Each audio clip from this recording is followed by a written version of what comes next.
Matthew 22. And again Jesus spoke to them in parables, saying, The kingdom of heaven may be compared to a king who gave a wedding feast for his son, and sent his servants to call those who were invited to the wedding feast. But they would not come. Again he sent other servants, saying, Tell those who are invited, See, I have prepared my dinner. My oxen and my fat calves have been slaughtered, and everything is ready. Come to the wedding feast. But they paid no attention and went off, one to his farm, another to his business, while the rest seized his servants, treated them shamefully, and killed them. The king was angry, and he sent his troops and destroyed those murderers and burned their city. Then he said to his servants, The wedding feast is ready, but those invited were not worthy. Go therefore to the main roads, and invite to the wedding feast as many as you find. And those servants went out into the roads, and gathered all whom they found, both bad and good, so the wedding hall was filled with guests. But when the king came in to look at the guests, he saw there a man who had no wedding garment. And he said to him, Friend, how did you get in here without a wedding garment? And he was speechless. Then the king said to the attendants, Bind him hand and foot and cast him into the outer darkness. In that place there will be weeping and gnashing of teeth. For many are called, but few are chosen. Then the Pharisees went and plotted how to entangle him in his words. And they sent their disciples to him, along with the Herodians, saying, Teacher, we know that you are true and teach the way of God truthfully, and you do not care about anyone's opinion, for you are not swayed by appearances. Tell us, then, what you think.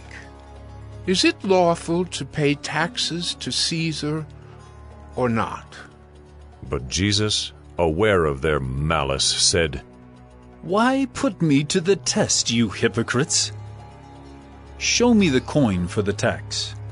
And they brought him a denarius. And Jesus said to them, Whose likeness and inscription is this? They said, Caesar's.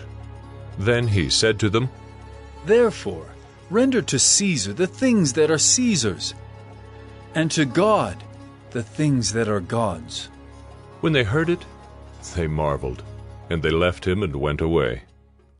The same day Sadducees came to him, who say that there is no resurrection. And they asked him a question, saying, Teacher, Moses said, if a man dies having no children, his brother must marry the widow and raise up children for his brother. Now there were 7 brothers among us. The first married and died, and having no children, left his wife to his brother. So too the second and third, down to the 7th. After them all, the woman died. In the resurrection, therefore, of the 7, whose wife will she be? For they all had her. But Jesus answered them, You are wrong, because you know neither the Scriptures nor the power of God. For in the resurrection they neither marry nor are given in marriage, but are like angels in heaven. And as for the resurrection of the dead, have you not read what was said to you by God? I am the God of Abraham, and the God of Isaac, and the God of Jacob. He is not God of the dead, but of the living. And when the crowd heard it, they were astonished at his teaching. But when the Pharisees heard that he had silenced the Sadducees, they gathered together, and one of them, a lawyer, asked him a question to test him. Teacher, which is the great commandment in the law? And he said to him, You shall love the Lord your God with all your heart, and with all your soul, and with all your mind.